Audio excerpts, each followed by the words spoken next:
Tere head inimesed! Täna oleme vahelduseks tulnud ära metsa ja räägime seiklusspordist ja tegelikult see mets ongi hea koht, kus kohas seiklusspordist rääkida. Aga kõigepealt, et olla nüüd terminites õige, siis mis asi on seiklussport ja mis asi võiks olla umbes sarnase kõlaga multisport? No, seiklussport, multisport, see on asi võib-olla, mida on lihtne nagu segi ajada. Pealmine vahe selles on selles, et multispordis ei ole navigeerimist, seiklusspordis on samas navigeerimis ehk siis selline orienteerumisoskus vajalik, sest et liigutakse maastikul, kus sul rada ei ole tähistatud, ehk see liigub üldjuhul kaardi ja kompassi ja kõige muu abil. Aga ütleme, võrreldes nüüd tavalise spordiga, mis selle seiklusspordi siis selliseks seikluslikuks teeb? Võib-olla kõige seikluslikum on see, et seiklusspordist sai teada tegelikult kuni stardihetkeni seda, et kuhu sa täpselt üldse lähed, mida sa täpselt tegema hakkad, ehk siis sul on stardihetk on see, kus sa saad endale, ütleme siis kaardi, ehk siis koos rajaga ja sa seal siis hakkad alles enda jaoks nagu lahti mõtestama või aru saama, et kuhu sind on, ütleme siis korraldajad ja rajameister, kuhu nad sind viimas on. Kus kohas see kõik pihta hakkab? Merle, sina oled, ütleme siis võib-olla mitte nagu algajate poole peal, vaid sa oled nagu kõrgelt edasi jõudnute poole peal, aga veel mitte maailma tipus on ju. Et kuidas see alguse saab? Millised eeldused see peab inimese enda jaoks olema? No tahtejõud on see kõige esimene muidugi. Aga kindlasti, mille pärast mina käin, on ka see tiim, et see ei ole üksinda rajal, et sa oled meeskonnaga, et ei ole see, et kui sa oled kehv, siis sa oled kehv, et see tiim on see, et kõige nõrgem lüli on siis see, nagu öeldakse, see nõrgem, aga mitte nagu jah, tiimitöö on hea. Aga... Mida see tähendab tiimitöö? Mina tegelikult arvasin, et see on mingi individuaalsport, et saad oma pahna kätte ja paned ajama, aga tegelikult ongi, üks on kaardilugeja ja teine on lihtsalt kiire jookse, kes ootab järgi teisi. Minu tiimi puhul on hea, et üks on väga hea kaardilugeja, ülejäänud on head siis järeltulijad ja samas toetavad seda tublit kaardilugejat. Et kaardio lugemise oskus on üks väga olulisem, et see sportlikum pool on siis nagu mitte kõige esmatähtsam, et mina ennast sportlaseks ei pea, mina lihtsalt olen niisugune hea kulgeja, alati rada on hästi huvitav ja erinevad spordialad, et ei ole ainult jooksmine, ei ole ainult ratas, ei ole ainult kanuu, vaid sul on juba, kui ratas hakkab väsima, või kui rattaselt hakkab väsima, siis sa saad juba jooksu peale minna ja siis seal kanuus saad istuda ja siis aerutada, et mulle see on kas erinevate ülesannete või nende etappide arv on kuidagi piiratud, et sa tead, et 3 asja ootab ees? Või lihtsalt ongi nii, et sa ühe korra keset ööd avastad võistluse käigus, et korraldajad on mingisuguse järgmise asja teinud sulle? No ja see lisaülesanded on, et vahest sa pead laskuma lihtsalt riietega vette näiteks, sa ei tea seda, aga kaardi peal loed lisaülesanne, pead laskuma vette või siis lisaülesanne, pead laskuma, ma ei tea, kuskil tornist alla nagu, et mulle see asi meeldib ja see on äge. Ma võib-olla täpsustangi juurde, et üldjuhul jah, et distsipliin, ehk siis selle spordidistsipliinid, ehk siis see on üldjuhul näiteks jooks, ratas, kanuu, mis on sellised põhiasjad, et need asjad on tõesti nagu ette öeldud, et mis sind nagu ees ootab. Aga etappide arv on see, et neid asju saab üksteise järgi lõpmatuseni panna täpselt nii palju, kui pikk on rada, kui palju korraldajad on arvanud, et oleks äge. Ja võib-olla hea täpsustus ongi see, et tegemist on tiimispordiga. Üldjuhul siin Eesti võistlused on 3-liikmelised tavapäraselt, välismaal on ütleme siis 4-liikmelised tiimid rahvusvahelistel võistlustel. Aga vist need rogainid, need on ka 2 tiimid? No jah, ütleme, et siin variatsioone on palju. Milliseid eeldusi see inimesele endale või millised eeldused inimesel endal on, et sa ei saa minusugusena ju panna ennast võistkonda kirja ja siis olla selge ankur, on ju. Kõige olulisem on julge peavad. Jaa, minu arust ka. Et see, et kas finišisse jõudes suuverine on või ei ole, et see läheb üle mingi ajaga. Jaa, sest seal on ju, mina räägin, kui olen ekstriimil käinud, siis seal on erinevad radad, on C-rada, B-rada ja A-rada. Timmo käib A-rajal, mina olen B-rajal, sa võid ainult C-rajale minna, järgmine kord B-rajale minna, et jah. No aga sa pead ikkagi olema selle sportlik, siis kui pikk see distants on, mis see läbida tuleb? No pikka. Aga saab hakkama. Aga see on see, et tõde, et kui sa nagu looduses liigud, et siis sa ei saagi aru, kui kiiresti näiteks 2 tundi mõõdub, et see on nagu et just nagu läksid ja juba avastad, et juba on pool rada läbi. Sest see ei ole nagu see, ta on küll pidev kulgemine, aga ta ei ole siuke rassimine. Et see ongi see, et kui see jooksva etapp on, sa võid kõndida, sa ei pea seal ammas verel jooksma. No keerutate küll ilusasti, aga ikkagi ma seda vastust kätte ei saanud, et kui pikk see võistlus on. No mina käin 7 tundi rajale. Et see on siukene, millega me oleme rahul. Alati võib vähem, aga ütleme nüüd, kui 5 lukku pannaks, siis meie jõua finisesse. Jah, Eesti võistlused, X-tiimid ongi tavaliselt sellised võib-olla nagu 5, 6, 7 tundi. Kas on lühem ikka?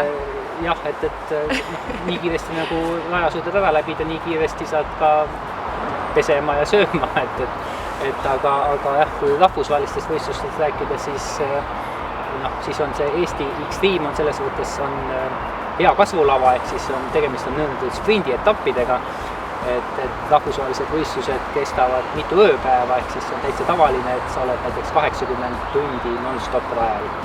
Ehk siis on näiteks start, sul on ees 700-800 kilomeetrit mägismaastikku ja siis sa pead jõudma sinna lõppu.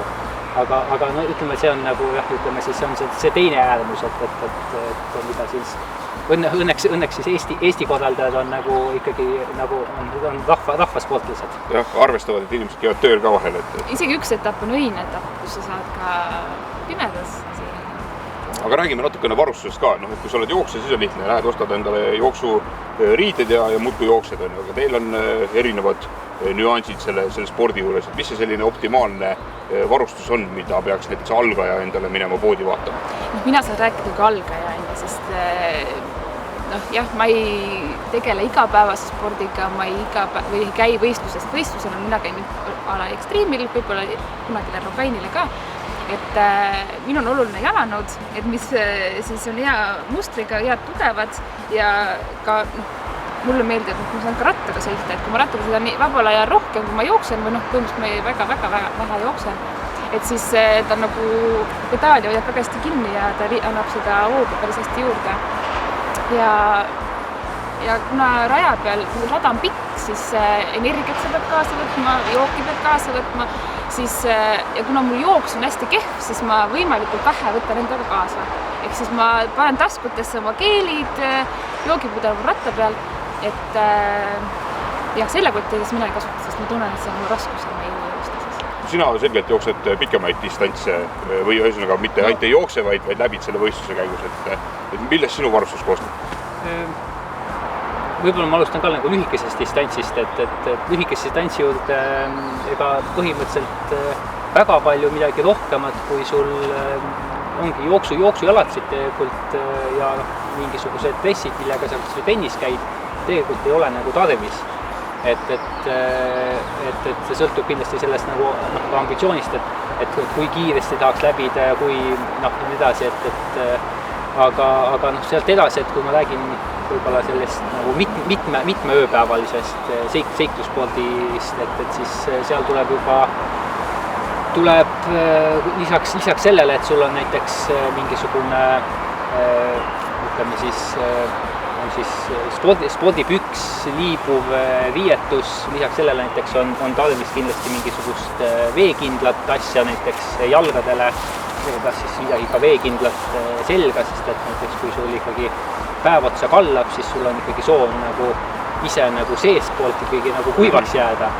Et saad ikkagi lisaks veel näiteks kapuutsi pähe panna ja kahtlemata on jah, kui veel ütles, et seljakotti ei ole vaja, siis näiteks X-tiimil käin minagi, näiteks tegemist ei ole seljakotiga, tegemist on siia vestiga, ehk siis ma saan ette taskusse endale paar joogipudelit panna.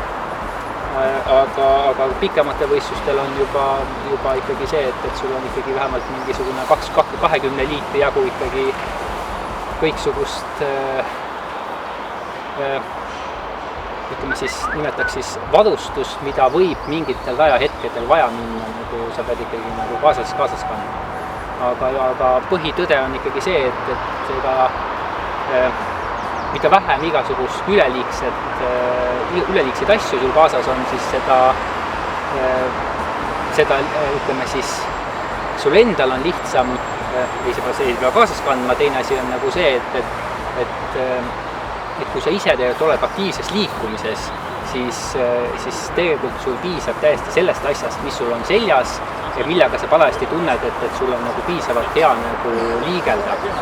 Aga jah, pikematest võistlust rääkides, siis jah, seal käib mul nii, et rattapüksid tõmmatakse ikkagi nagu ütleme siis jooksuvormi peale, ehk siis lihtsalt on, et oleks pehmem istuda ja seal sa leiad ikkagi selle nagu minuti, et endal ratta ütleme siis tossud ära võtta ja rattakingad panna ja võib-olla juba seal hakkab mängima ka see, et võtad ja vahetad näiteks oma märja soki ikkagi kuiva vastu, sellepärast et kõigi selliste liikumisspordi juures on tõde, et jalad on nagu kõige suurem väärtus.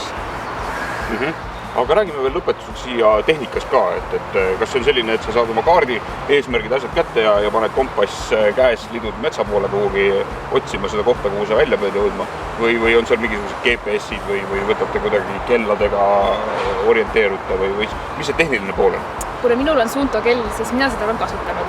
Ehk siis, või noh, see, et meil on selles nagu ekstreemil kasutatakse erinevaid nagu orienteerumus, on see nii-öelda mingi rattaralli või midagi sellist, et sa saad see on kirjas, et 200 meetri pärast keera paremale, 300 meetri pärast uuesti vasakule, siis jälle vasakule mingite meetrite pärast, siis mul on see keps on peal, sest see distantsi näitab mulle, et siis ma tean öelda oma tiimikaaslasele, et tema loeb mingit kaarti näiteks ja mina ütlen talle distantsi, et siis teame ära keerata.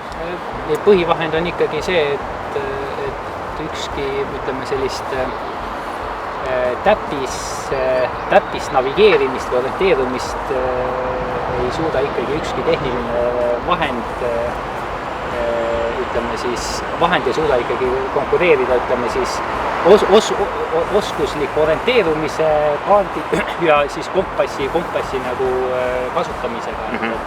Et need oskused tulevad ka kasuks? No need oskused tulevad kasuks ja üldjuhul, ütleme, et ja need oskused on arendatavad, meie kasutame ka kompassi, et sa saad selle asimuudi paika panna, et vahest ongi see, et kui sa saad rada pidi minna, siis pole nagu hullu, aga vahest on see, et sa pead otse läbi metsa minema, et sa lihtsalt ei kaoks sealt raja pealt ära ja siis see kompass näitab suunda.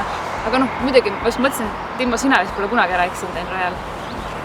Ma olen ikka on juhtunud selles meil on ka juhtunud neid olukordi, kus me lihtsalt ei tea, kus ma arvan, et ei ole olemas ka ühtegi orienteerujat, kes saaks öelda, et ta ei ole kunagi ära eksinud, sest et ma ütlen, et see kõik tuleb läbi praktika, et kui sa ei tee, proovi, ei katseta, ei julge, siis tegelikult ei juhtu ka midagi. Selge pilt ja siit tõmbame sellele saatele joone alla. Loodan, et saite natukene seiklusspordi kohta teada ja kui on rohkem küsimusi, siis Merle on Järve motospordis, saate võtta temal varrukast kinni ja tulla küsida ja siis tõenäoliselt on võimalik ka Timmo kuskilt üles leida ja saada juba nii-öelda edasi jõudnute informatsiooni. Jah, see on täitsa tavaline, et mõnikord kuskilt Facebookis keegi küsib, et lähen sellise 200 kilomeetrisele ultrajooksule kuhugi, et mida ma tegema peaksin. On saadud nõu anda küll. Väga hea. Selleks aga nägemist ja näeme juba järgmine kord.